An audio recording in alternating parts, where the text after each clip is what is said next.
Buenas tardes, tengan todos. Nuestra hermana Dulce ya comenzó con una oración, pero para no perder la costumbre vamos a poner esta palabra en oración. Quiero poner mi vida delante del Señor para que el Señor sea el que entregue esta palabra. Así que vamos a comenzar.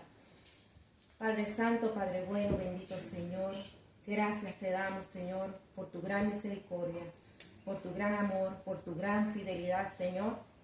En este momento pongo mi vida y pongo la vida de nuestros hermanos, Señor, delante de ti, Señor, para que esta palabra sea palabra entregada por ti, Señor. Y te pido por mí y por nuestros hermanos, Señor, para que nuestros oídos espirituales, nuestros ojos espirituales sean abiertos, Señor, para que podamos entender no lo que yo quiero entregar, sino lo que tú quieres entregar por medio de tu palabra. Ponemos este tiempo en tus manos, en el nombre de tu Hijo amado Jesucristo. Amén. Amén. Amén. Bueno, yo quisiera comenzar leyendo las porciones bíblicas que teníamos para esta semana. Y empezamos desde el 1, Lucas 12, 1 en adelante. La levadura de los fariseos. En esto, juntándose por millares la multitud, tanto que unos a otros se atropellaron, comenzó a decir a sus discípulos, primeramente, guardaos de la levadura de los fariseos, que es la hipocresía, porque nada hay encubierto que no haya de descubrirse, ni oculto que no haya de saberse. Por tanto, todo lo que habéis dicho en tinieblas, a la luz se oirá, y lo que habéis hablado al oído en los aposentos, se proclamará en las azoteas. Después seguimos con a quién se debe temer. Si vemos, hermano, pareciera que está dividido por títulos en las porciones bíblicas que estamos leyendo, pero en realidad, cuando Jesús habló, era todo un completo. Y vamos a ver mientras vayamos empezando el tema. ¿A quién se debe temer? Estamos por aquí, por el versículo 4. Mas os digo, amigos míos, no temáis a los que matan el cuerpo y después nada más pueden hacer. Pero os enseñaré a quién debéis temer. Temed aquel que después de haber quitado la vida, tiene poder de echar en el infierno. Sí, os digo, a este temed. ¿No se venden 5 pajarillos por 2 cuartos? Con todo, ni uno de ellos está olvidado delante de Dios. Pues aún los cabellos de vuestra cabeza están todos contados. No temáis, pues más valéis vosotros que muchos pajarillos. 8. Os digo que todo aquel que me confesare delante de los hombres, también el Hijo del Hombre le confesará delante de los ángeles de Dios. Mas el que me negare delante de los hombres, será negado delante de los ángeles de Dios. A todo aquel que dijere alguna palabra contra el Hijo del Hombre, le será perdonado. Pero al que blasfemare contra el Espíritu Santo, no le será perdonado. Cuando os trajeren a las sinagogas y ante los magistrados y las autoridades, no os preocupéis por cómo o qué habréis de responder o qué habréis de decir, porque el Espíritu Santo os enseñará en la misma hora lo que debáis decir. Bueno, yo le doy gracias a Dios por el tema que me tocó, ya que en los últimos meses yo he estado pasando por situaciones donde tuve que tomar decisiones radicales y este tema a mí me ha dado fuerza. Así que sabemos que los temas no los escogemos nosotros, ¿verdad? Sino que son temas que nos tocan. Y le doy gracias a Dios porque me tocó este. Ok. Una de las preguntas que se hizo, creo que fue el jueves, la última pregunta que se hizo el jueves, fue: escribe un resumen de lo que crees que está hablando en Lucas 12, del 1 al 12. Y las contestaciones, los que contestaron esa pregunta estuvieron muy bien. Pero yo lo voy a resumir de esta manera por el tema en que lo traigo. Y yo lo resumiría de esta forma. El Señor Jesucristo nos advierte a nosotros, sus amigos, de no caer en la hipocresía y anunciar el único y verdadero evangelio sin miedo al que nos harán. Y lo vuelvo a repetir, así yo lo resumiría.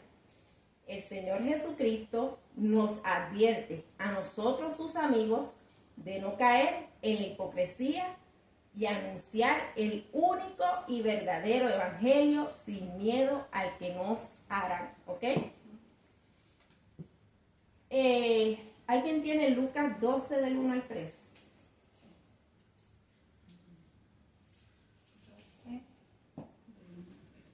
Mientras tanto se habían reunido millares de personas, tantas que se atropellaban unas a otras. Jesús comenzó a hablar, dirigiéndose primero a sus discípulos. Cuídense de la levadura de los fariseos, o sea, de la hipocresía. No hay nada encubierto que no llegue a revelarse, ni nada escondido que no llegue a esconderse. Ok, nos comienza diciendo, tengan cuidado con la hipocresía. Empecemos descifrando qué es la hipocresía. Yo creo que esa era una de las preguntas que hicimos en el Messenger familiar. ¿Qué es la hipocresía? ¿Alguien pudiera, de los que están aquí, ¿verdad?, mencionar qué es la hipocresía? Definir qué es la hipocresía.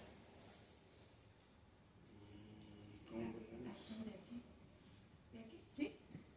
¿Qué es la hipocresía? Sí. A mostrar una cara en un lado y otra en otro lado, ponerse una máscara, pues no ser la persona que dice ser. Exacto. Más directo. Ajá. Cuando está uno en la iglesia, uno es un santo, pero cuando sales con otra cara diferente. Ya, exacto. Creo que todos en algún momento hemos caído en eso. Creo. No creo ser la única. Les doy un ejemplo. Cuando estuvimos en el noviazgo, yo pienso que casi todos mostramos otra forma de ser, ¿verdad? Ya cuando nos casamos y convivimos, ahí se muestra el verdadero yo, ¿verdad? Así que todos yo creo que en algún momento hemos caído en eso. Hipócrita es alguien que aparenta ser lo que no es. Aparenta tener lo que no tiene. Aparenta creer en lo que no cree. Esto es muy importante. Aparenta creer en lo que no cree. Quedémonos con eso. Y aparenta saber lo que no sabe. ¿Ok? En pocas palabras, es disfrazarse de lo que no se es. Y sabemos que el enemigo se disfraza, ¿verdad? Dice la palabra que se disfraza ¿de qué? De ángel de luz, ¿verdad?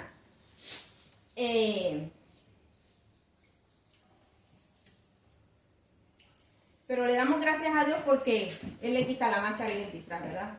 Pero tenemos que tener mucho cuidado. Así que tengamos en mente también que el enemigo se disfraza de ángel de luz, ¿ok? Ahora, otra pregunta que se hizo fue, ¿cuáles serían algunas señales de hipocresía que podríamos identificar en nosotros como cristianos? Esta fue una de las preguntas.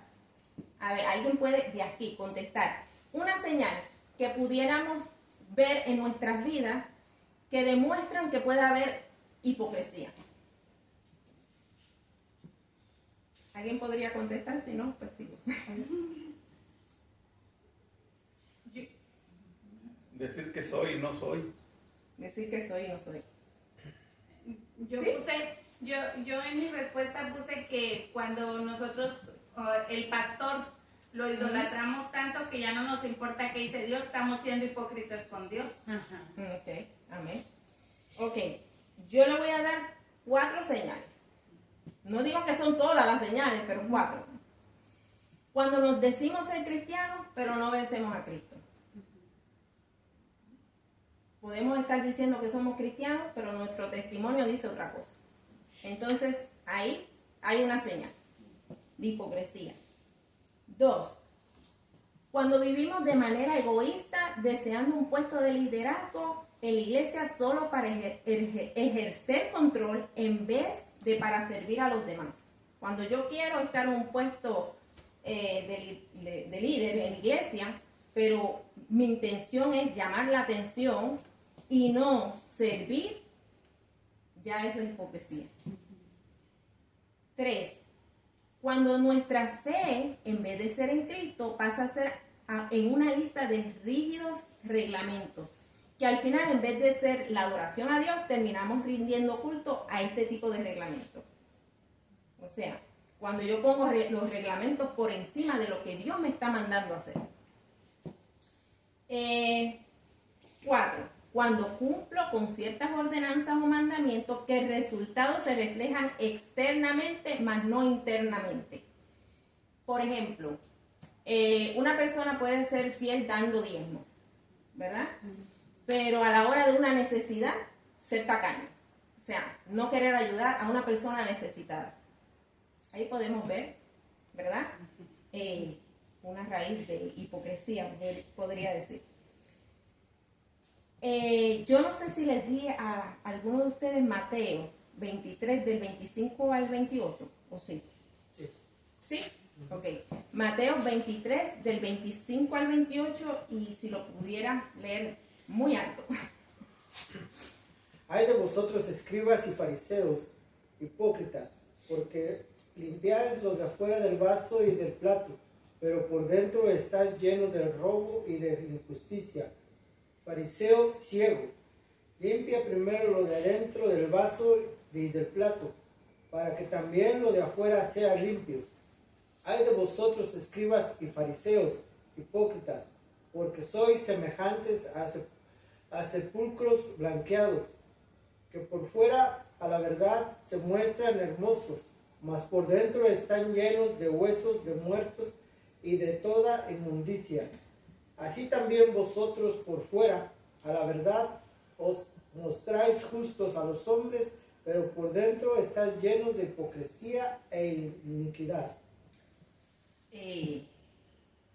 Jesús le hablaba fuerte, ¿verdad? A los fariseos y los escribas. Los fariseos y los escribas eran los más que conocían de la palabra de Dios. Y él está diciendo, hipócritas, porque limpiáis lo de afuera del vaso y del plato.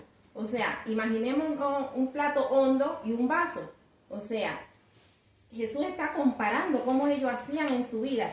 Ellos limpiaban, ¿verdad?, lo de afuera del vaso y del plato en su vida, ¿verdad? Pero él lo está comparando con vasos y platos. Entonces lo de adentro quedaba grasoso, azucarado, ¿verdad? Si comparamos con el plato y con el vaso. Entonces Jesús le está diciendo, así no es. Primero es limpiar de adentro. Cuando nosotros limpiamos el plato y el vaso por dentro, ya lo demás es más fácil. Lo de afuera se limpia más fácil, ¿verdad? Y es lo que Jesús está queriendo decirles a ellos. Pero es curioso cómo a los propios religiosos que conocen la palabra, que conocen todo, entre comillas, él les hablaba muy fuerte. Si me pudieran leer Lucas 12:4. Mas os digo, amigos míos, no temáis a los que matan el cuerpo y después nada más pueden hacer. Aquí nos detenemos en la palabra, bueno, como Jesús comenzó hablándole a los discípulos. Amigos míos. Amigos míos. Qué hermoso es poder sentir de los labios de Jesús la expresión amigos míos. Y yo pienso que cuando Jesús le estaba diciendo amigos míos, ¿qué ustedes se imaginan que Jesús estaba pensando cuando le dice amigos míos? Yo no creo que él le decía amigos solamente por el compartir juntos que tenían. Nosotros tal vez acá le decimos al que comparte con nosotros, oh, es mi amigo. Pero Jesús no. Cuando Jesús llamaba amigo, es porque él esperaba fidelidad de parte de sus discípulos, como él era fiel con ellos y como lo es con nosotros. Jesús, en su interpretación de la amistad, siempre estaba pensando en obediencia. En una oportunidad él había dicho, vosotros sois mis amigos si hacéis lo que yo os mando. Así que ser amigo de Jesús no es cualquier cosa, ¿verdad? Amigos de Jesús son aquellos que obedecen de corazón su palabra. Amén. Amén. Jesús nos llama amigos no por un cumplido, sino con una profunda connotación a una relación responsable con Él y a un compromiso sincero de cumplir nuestra tarea de hacer conocer de Él. De hacer conocer de Él. ¿Ok? Quedémonos con esa parte. Y aquí hago una pausa. Familia, ¿estamos intimando con nuestro amigo Jesucristo? En oración, en lectura de la palabra. Los lunes comenzamos, ¿verdad? Con un tiempo de lectura de la palabra para animarnos, ¿verdad? Porque muchas veces es difícil, trabajamos, ya cuando llegamos nosotras las mujeres del trabajo, tenemos tarea también en el hogar. Y el tiempo con el Señor lo descuidamos. Pero por eso se abrió el lunes para que nos animemos, no para que nos conformemos con el lunes, sino eso es para animarnos a seguir intimando con el Señor. Es necesario. Les preguntaba, ¿estamos intimando con nuestro amigo Jesucristo? Amén. ¿Estamos conversando con Él en oración y escuchándolo a través de la lectura de su palabra? Y si lo estamos haciendo, ¿qué evangelio Él nos está entregando? Y si Él nos está entregando ese evangelio, ¿qué estamos haciendo con lo que nuestro amigo nos ha entregado? Aleluya. El evangelio se puede entender cuando intimamos con Jesucristo. De otra manera, ¿cómo podemos entregar un evangelio que no entendemos? Amén. Hermano, tenemos que tener tiempo con el Señor. El evangelio se entiende espiritualmente. No por ir a clases vamos a entender el evangelio. Yo conocí una persona que tenía estudios teológicos y una vez yo le estaba mencionando mi testimonio de cómo en el pasado yo me había bautizado, pero no tuve un nuevo nacimiento porque vivía en la iglesia de una manera, pero afuera vivía de otra. O sea, no había una conversión en mí. Y yo le estaba dando mi testimonio y le mencionaba que después de los años, cuando tuve un encuentro con el Señor Jesús, ahí sí supe que yo era salva, que estaba en el nuevo nacimiento. Y él no pudo entender esto. Y él estudió teología. O sea, que esto no se entiende con solamente estudio, esto se entiende de espíritu a espíritu. Amén. Tenemos que sacar tiempo con el Señor.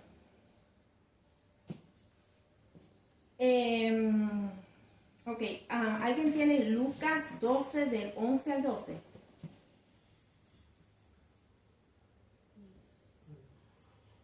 Oh, no lo tienen, creo que no lo tienen.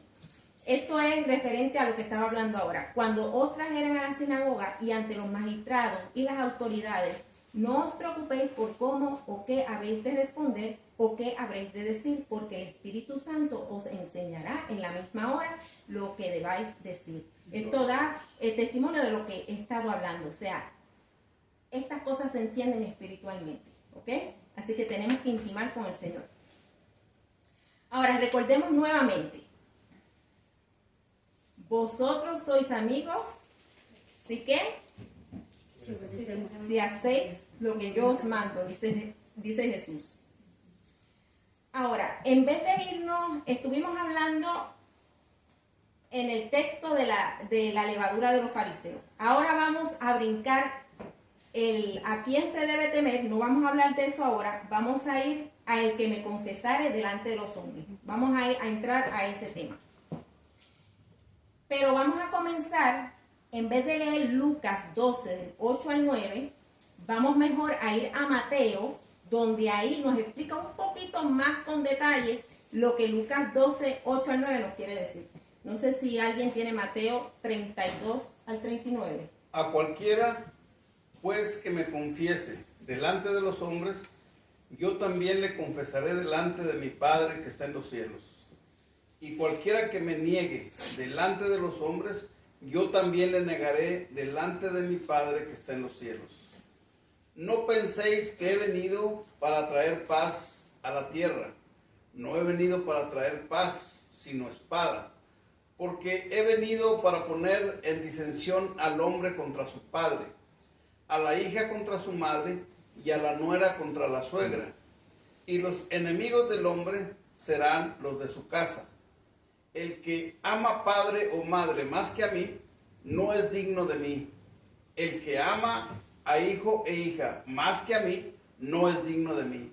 Y el que no toma su cruz y sigue en pos de mí, no es digno de mí. El que haya su vida, la perderá. Y el que pierda su vida por causa de mí, la hallará. Dice en el 34, me parece, no crean, bueno, estoy en la nueva traducción viviente, no crean que vine a traer paz a la tierra, ¿verdad? No vine a traer paz, sino espada. Y podemos pensar, pero en otros versículos dice que él nos da paz, ¿verdad?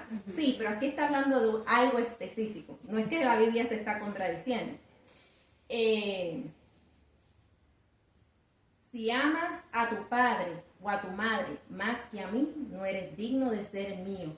Si amas a tu hijo o a tu hija más que a mí, no eres digno de ser mío. Si te niegas a tomar tu cruz y a seguirme, no eres digno de ser mío. Si te aferras a tu vida, la perderás, pero si entregas tu vida por mí, la salvarás. ¿Y cómo es que nosotros entregamos la vida por ella?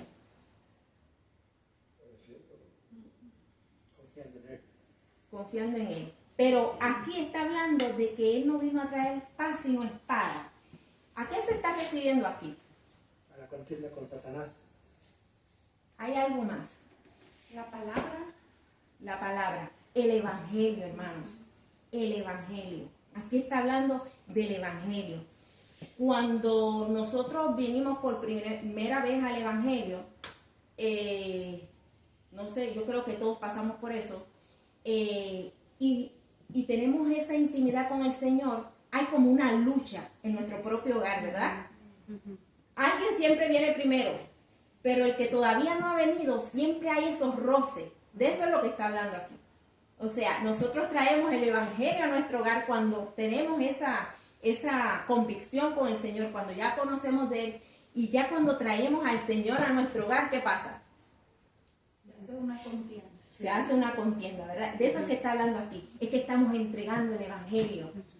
Pero hay ataduras, ¿verdad? Hay ataduras que no hay espíritus rondando que no soportan eso. ¿Ok? De eso es lo que se está hablando acá. Tal vez en algún momento hemos pensado que los que niegan a Cristo son las personas que se han negado a recibir a Jesús como Señor y Salvador. O como personas como Pedro, que en su momento lo negó, ¿verdad? Esto es lo que a veces pensamos. Pero nosotros como cristianos lo negamos cuando entregamos un evangelio adulterado, hermanos. Cuando entregamos un evangelio que no es el evangelio de Cristo. Dios nos ha confiado el evangelio para que lo administremos con mucha responsabilidad. Ahora, pregunto, ¿cuál es el evangelio que Dios nos ha confiado?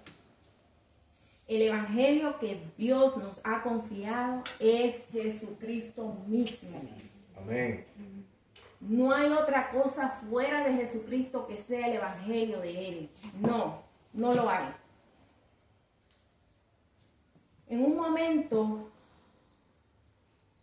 Pablo le habla a la iglesia de Gálatas, porque la iglesia de Gálatas, después de haber recibido el evangelio verdadero, por alguna razón querían volverse a creer y a confiar en sus propias fuerzas, yéndose a tratar de cumplir las leyes por ellos mismos. Y podemos buscar en Gálatas 1, del 6 al 10, si lo quieren buscar, yo lo voy a leer, pero si lo quieren buscar para que lean conmigo, Gálatas 1, del 6 al 10, dice: estoy maravillado de que tan pronto os hayáis alejado del que os llamó por la gracia de Cristo, para seguir un evangelio diferente. No que haya otro, sino que hay algunos que os perturban y quieren pervertir el evangelio de Cristo. Mas si aún nosotros o un ángel del cielo os anunciare otro evangelio diferente del que os hemos anunciado, sea anatema.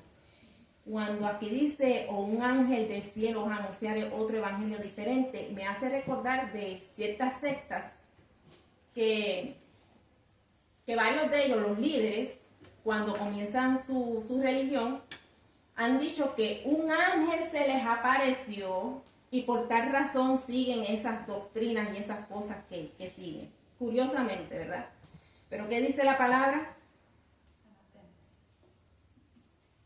Dice, mas si aún nosotros, fíjate, el mismo Pablo le dice, aún si nosotros venimos con otro evangelio, no hagan caso.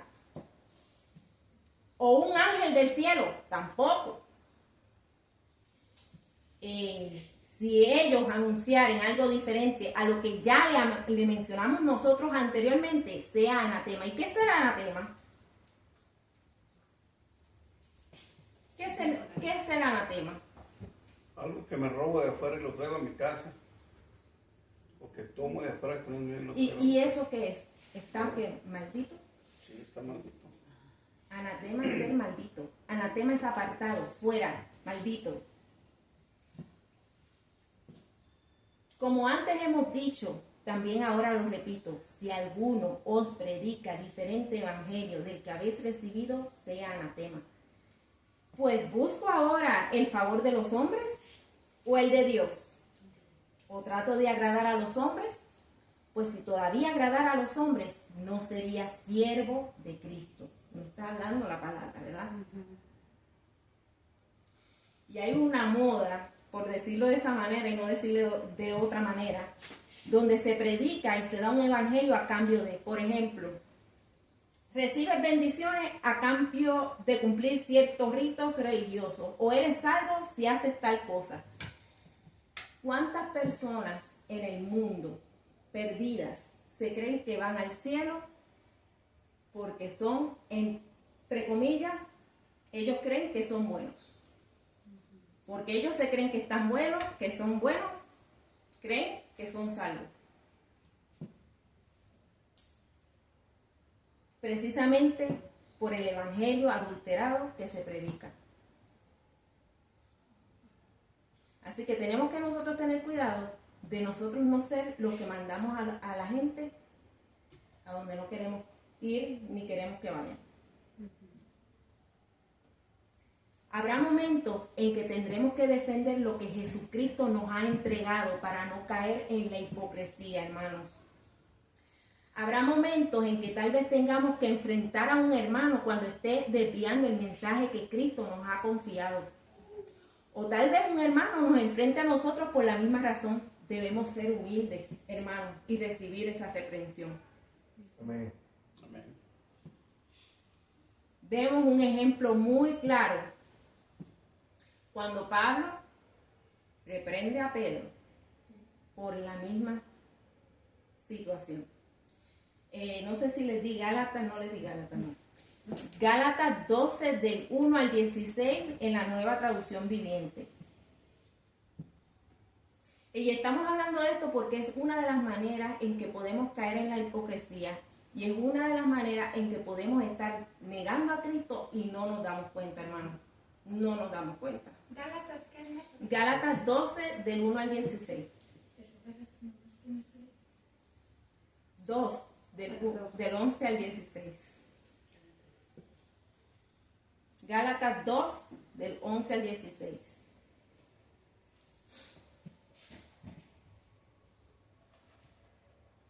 Y vamos a leer en la Nueva Traducción Viviente. Pero cuando Pedro llegó a Antioquía, tuve que enfrentarlo cara a cara porque él estaba muy equivocado en lo que hacía. Cuando llegó por primera vez, Pedro comía con los creyentes gentiles, quienes no estaban circuncidados, pero después, cuando llegaron algunos amigos de Santiago, Pedro no quiso comer más con esos gentiles. tenía miedo a la crítica de los que insistían en la necesidad de la circuncisión. Como resultado, otros creyentes judíos imitaron la hipocresía de Pedro e incluso Bernabé se dejó llevar por esa hipocresía. Cuando vi que ellos no seguían la verdad del mensaje del Evangelio, le dije a Pedro delante de todos los demás: si tú, que eres judío de nacimiento, dejaste a un lado las leyes judías y vives como un gentil, ¿por qué ahora tratas de obligar a estos gentiles a seguir las tradiciones judías? Tú y yo somos judíos de nacimiento, no somos pecadores, entre comillas, como los gentiles. Sin embargo, sabemos que una persona es declarada justa ante Dios por la fe en Jesucristo. No por la fe en una ley, no por la fe en otras cosas, por la fe en Jesucristo. Y no por la obediencia a la ley, dice aquí. Y nosotros hemos creído en Cristo Jesús para poder ser declarados justos ante Dios por causa de nuestra fe en Cristo, nuevamente dice. Y no porque hayamos obedecido la ley, pues nadie jamás será declarado justo ante Dios mediante la obediencia a la ley. Familia, hay personas que nos instan a poner nuestra mirada en ritos y en la ley y demás, pero tenemos que entender que obedecemos por consecuencia en creer en Jesucristo y obtenemos todo creyendo en Él.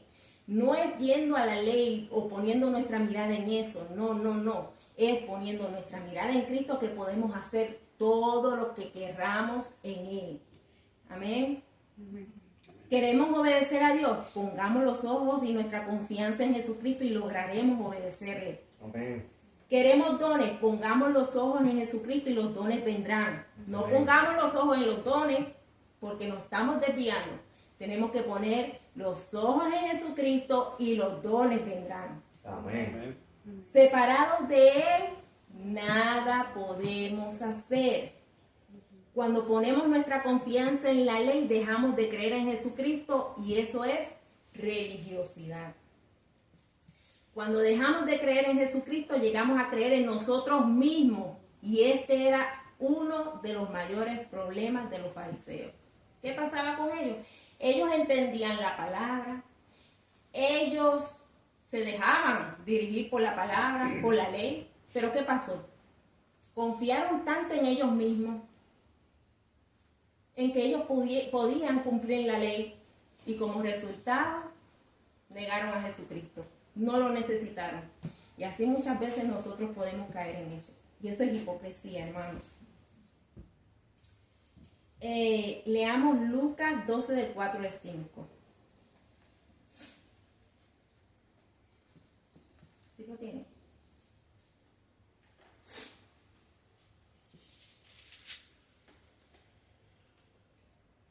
Mas os digo, amigos míos, no temáis a los que matan el cuerpo y después nada pueden hacer. Pero os enseñaré a quienes debéis temer.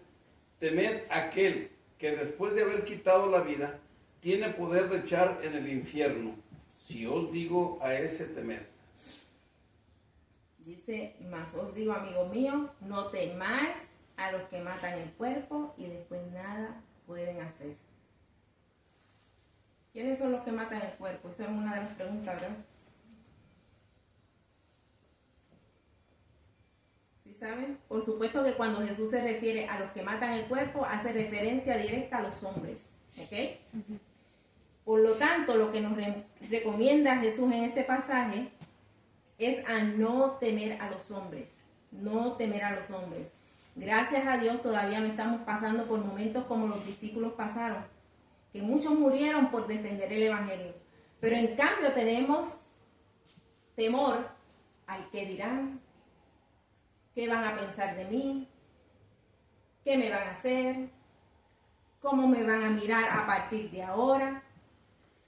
No podemos ir a la corriente de los demás, hermanos. Si Jesús nos ha entregado el Evangelio, el verdadero Evangelio, tenemos que pelear por ese verdadero Amén. Evangelio. Jesús, ¿qué dice? No vino a traer paz, sino espada. No estamos hablando de una guerra ni nada de eso, no, hermano. Es que no callemos el verdadero evangelio y no nos dejemos arrastrar por evangelio falso.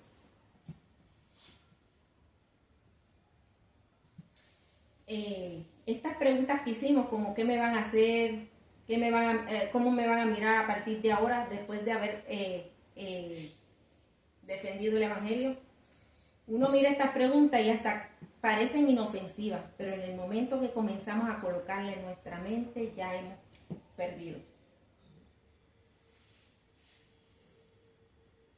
Perdemos a continuación de esto nuestro compromiso con Dios, pues pasamos a darle más importancia a lo que los hombres pensarán o dirán, y nosotros no queremos eso. Si estamos aquí es por una misión que tenemos, ¿verdad? Entonces tenemos que ser fiel con el Señor como Él lo ha sido por nosotros. Cuando vamos a la Biblia encontramos personas que actuaron de esta forma y sufrieron consecuencias.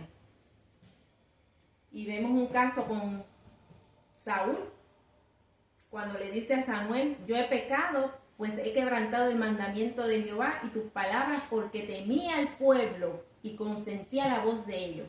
Perdona pues ahora mi pecado. Y sabemos que después de él haber pedido perdón, él perdió todo. Porque él tuvo miedo de lo que el pueblo le fuera a hacer, ¿verdad?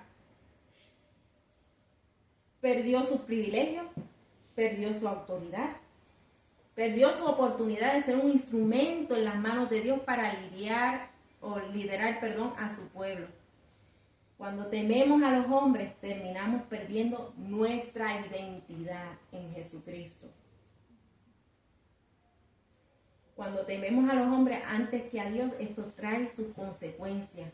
La voz del pueblo para Saúl resultó ser más fuerte que la voz de Dios. Ahora la pregunta es, ¿cuál es la voz que suena en nuestra mente?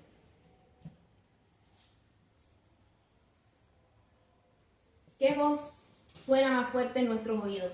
¿La de los hombres o la de Dios? Y esto nos lleva al versículo 5 de Lucas 12. Pero os enseñaré a quién debéis temer. Temed a aquel que después de haber quitado la vida tiene poder de echar en el infierno. Si os digo, a este temed. Y esa era una de las preguntas también que se hicieron. ¿Quién entonces puede destruir el alma y el cuerpo con fuego? La respuesta es Dios. Dios es el verdadero juez de toda la creación. Y en su momento Él se encargará de buscar con rectitud a todo lo creado y de decidir su destino eterno, ya sea la salvación en el cielo o la condenación en el infierno. A lo que se refería Jesús cuando dijo teman al que puede destruir con fuego, era, en otras palabras, teman a Dios, porque Él tiene la autoridad y el poder para destruir alma y cuerpo. Sin embargo, el deseo de Dios nunca ha sido destruir a los hombres, ya que el lago de fuego del infierno nunca fue preparado para los hombres, sino para el diablo y sus ángeles malvados. Pero desgraciadamente el hombre también ha escogido desobedecer a Dios y encaminarse a la perdición. Hermanos, meditemos en esto, porque a veces pensamos que la guerra la tenemos nada más y no la tenemos con el mundo. En realidad no la tenemos con el mundo. Nosotros tenemos que ganar el mundo. A veces son los religiosos con los que tenemos esa confrontación, como los fariseos, como Jesús lo tenía y los discípulos con los fariseos. Así que la recomendación del Señor en este versículo es a dejar de temer a aquellos que pueden dañar el cuerpo físico y más bien temer, respetar, reverenciar y honrar a aquel que es soberano sobre nuestras almas. Ahora, díganle al que está a su lado, si ahí tienen a alguien a su lado, díganle: Dios es soberano sobre tu alma. Dios es soberano sobre tu alma. Pero tú decides a quién vas a temer. Pero tú decides a quién vas a temer. Amén. El Señor sella el destino de la decisión de nosotros. El Señor da simplemente un veredicto final de un caso que se definió en la cruz. La pregunta es: ¿qué harás con la cruz de Cristo? ¿Qué vamos a hacer con la cruz de Cristo? ¿Qué vamos a hacer con el evangelio que nuestro amigo nos ha confiado?